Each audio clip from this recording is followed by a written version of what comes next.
Since I've been accused of being reverse racist, which isn't even a thing, this episode of the Koncord Carrying Cooperative, Koncord Village, downtown Brooklyn, New York, 11201, managed by AKAM, is brought to you by the receipts. Yes, I have all the receipts. This could have been a heartwarming story you got published in the New York Times about how a white neoliberal community rallied behind a Latino entrepreneur, a fixture in the Concord Village gym for over a decade, who only showed courtesy and respect to everyone, including degenerates that never deserved it in the first place. You could have elevated and supported me, but instead you threw me under the bus and shielded a terrorist from the consequences of her actions. This will not stand. If brown babies in Bethlehem are acceptable collateral damage to you, then what does that make old shitbags like Joyce Glaberson complicit? And her grandkids will know the truth when court records show she had information to prosecute a hate crime and chose to go radio silent on me after my income was decimated and I was forced to sell my apartment, which is directly tied to my business, to avoid foreclosure. Her ancestors would be rolling over in their mass graves for protecting a reverso Nazi. Here's the audio and transcript of our last personal training session, where she came to spy on me for her reverso Nazi friend. First, she says she's not friends with her, had minimal contact with her, but when I call her out on her long history of racism, she suddenly knows Marsha Rimler for 35 years, and she wasn't always like that. Yes, she was always like that. Everyone knows it. Here's the transcript. I only have these though. I don't have, the regular ones. And that's Do you mind if I don't know one? I was wearing it for you. I got my COVID shot this week. Okay, I like this area you have. Yeah, right. I don't like to see all those boxes. I'm sorry you're leaving. Yeah. I know I haven't been the best client because I'm not, it's like, it's always the fight between my laziness and the fact that I know I have to do this, you know. Are you not allowed in the gym anymore? No, I'm on file, but I don't want to be there long enough to bump into people. I don't think Marsha goes to the gym. No, but unfortunately it's not been her. I think a bunch of people just lost their mind after the pandemic and never got therapy or medication. Really? Yes. Wow, I'm sorry to hear that. And that's their mental illness, but it's management's lack of response is a big problem. That's the bigger part that is making me want to leave.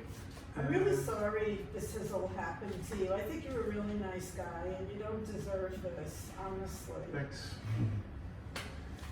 I think it's just because I'm involved in the community more than the average person that gets to just mind their business and close their doors. Yeah. So management put me in a terrible position. It was Roselle, it was Marsha. But Rosella, I think, isn't here anymore. Yeah, she isn't here. I heard her being dragged out and screaming, so. But that was after 2 years of torture. This was really not the best place for her, you know? I think she needed more of a place where she could get treatment. And then the woman's whose dog attacked mine, that was the end of it for me, because it was like not just me, it's my dog I'm worried about now. Right. If you let these crazy people go to the dog run and there's no consequences. And then when a dog was attacked on the corner at Sand Street, there was a newsletter about I it. read about that. There was an investigation. So I said, why was there no investigation and a newsletter for a shareholder? That's right. You know, That's where right. they don't have any control of what happens on the corner, but they could have done something here. Right, that's right. And then I was told she bragged to someone that she knew nothing would happen because she has a friend on the board. And I thought that was disgusting. So I don't know why management protects all these crazy people. Well, I have suspicions, but I mean. Matilda Garrido, she posted something this morning and she said just what you said, that she wrote out her whole question and highlighted the part that they didn't address. Oh, so they answered part of the question? Yes, what they wanted. Well, I was removed from that Google group by the moderator Really? after my letter about Marsha. Wow. Well, first of all, she read that and she didn't say, oh, I'm so sorry that happened to you. Yeah. No compassion, no empathy. She just said, watch your tone. What? And said the tone was set when she told me to go back to my country or she ruined my small business. That's disgusting. Yeah, that's why it's not just management, it's not the crazy people, it's the others. Like, people are just not decent. I don't know. Maybe it was her friend. I don't think that woman has any friends. And like a dozen people came up to me afterwards to tell me all the crazy things she's done to them. Like, it's not just me. Well, I'm going to tell you what happened with me and her. And Marsha, one more. A few years ago, you know, Marsha has a daughter a year or two younger than mine. So, you know, I know her, and a couple of years ago, she had some issue with her foot and she couldn't work. So, but she would walk with me. We would walk together. And her daughter had a baby, and I was invited to the baby naming in the synagogue, and I went. And I went with my husband, Eric. And that was, I think, my last interaction with her. That was in the fall. A year ago. And, you know, I would see her walking her dog sometimes and say hello, and that's totally it. I mean, we're not friends.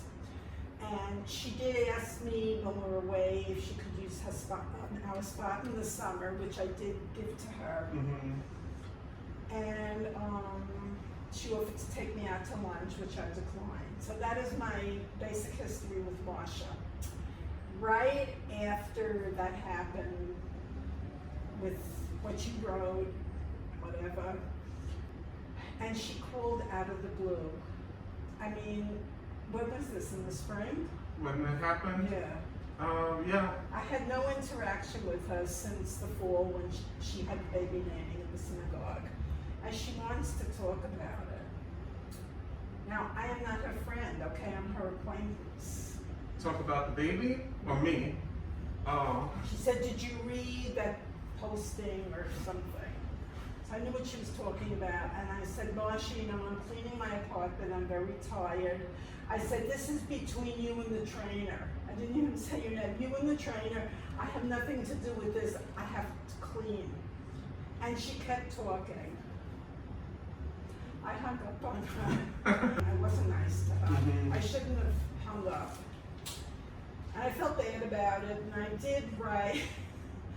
I wrote her an email apologizing for hanging up, but I said, you know, Marsha, I did tell you that I didn't want to get involved in this. She said something like, she wants nothing more to do with me. That's because she probably doesn't need my, She's doing you a favor. Yeah, well, I ran into her walking her dog.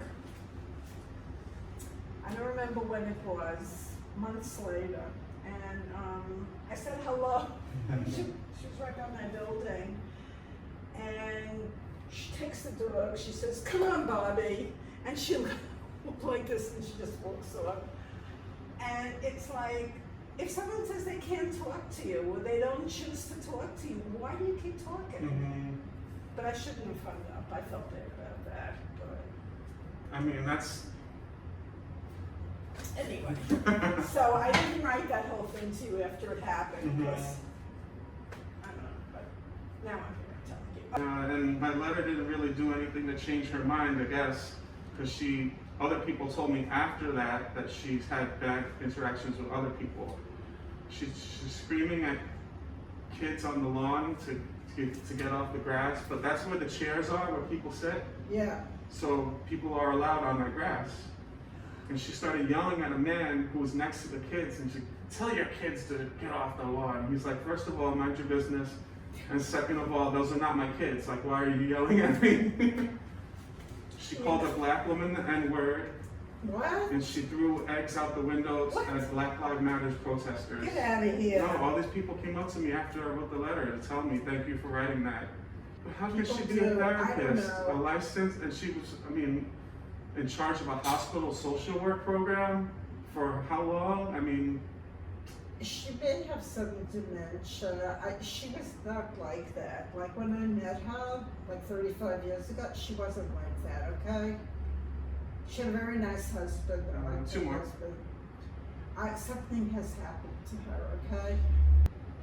She used to rent a car for the summer and go out to Long Beach or someplace. They have beach clubs out there. You know, I think if you have shareholders that, you know, people who own their apartment and harass others, like, what can you really do, you know? I mean, I don't know what the law is. They can do something if they want to.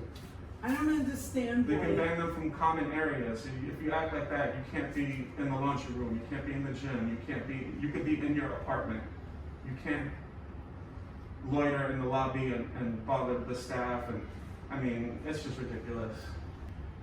And also, if the shoe was on the other foot, if a Jewish shareholder was met with anti-Semitic remarks, I mean, every rabbi in the tri-state area would be here marching, and heads would roll immediately. But because it happens to a Latino, it's acceptable, or you could hide it away, don't talk about it, and then what? But So it's not acceptable.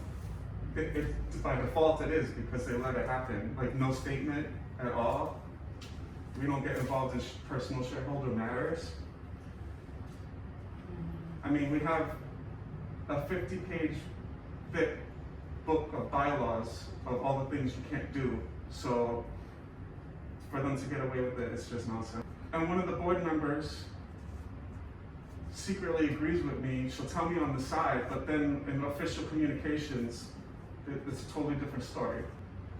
One of the board members was renovating her apartment.